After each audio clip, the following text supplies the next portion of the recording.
एक समय की बात है, बहुत समय पहले एक गांव में एक गरीब लड़का रहता था जिसका नाम मार्ग भट्ट था।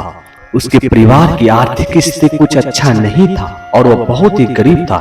इस गरीबी के कारण मार्ग भट्ट अपने घर को चलाने के लिए दिन रात मेहनत करके कुछ कमाता था।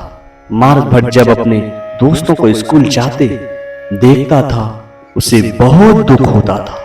उसे पढ़ने का बहुत मन था, लेकिन गरीबी के कारण वह कुछ नहीं कर सकता था। वह जानता था कि अगर मैं पढ़ाई करूंगा तो मेरा भविष्य सुधरेगा, लेकिन वह घर की स्थिति देख चुप हो जाता था। एक दिन मार्ग भट्ट के गांव में एक सभा था जिसमें उसे भी जाने का मौका मिला। उस सभा में एक प्रभावशाली वक्ता आया था जो लोगों को प्रेरित करने का काम करता था। जब वह व्यक्ति अपने भाषण से सबको प्रेरित कर रहा था तो मार्ग भट्ट उसके बात को बड़े ही ध्यान से सुन रहा था और उसके बातों को सुनकर बहुत ही प्रभावित हुआ।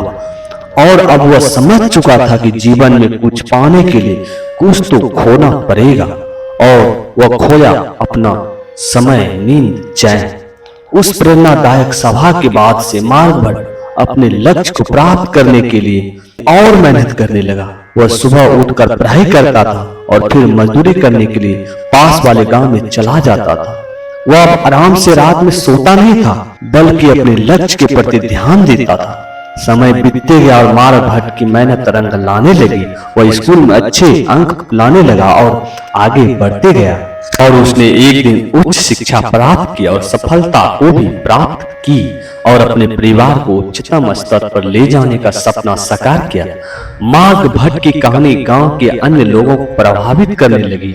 लोगों ने उसे अपना आदर्श माना और उसकी मेहनत, संघर्ष और सफलता की प्रशंसा की। दोस्तों, इस कहानी से हमें यह सीख मिलती है कि किसी भी परिस्थिति में हम अपने लक्ष्य को प्राप्त कर सकते हैं। संघर्ष और मेहनत के माध्यम से हम अपने जीवन को सुंदर बना सकते हैं और दूसरों को प्रेरित कर सकते हैं।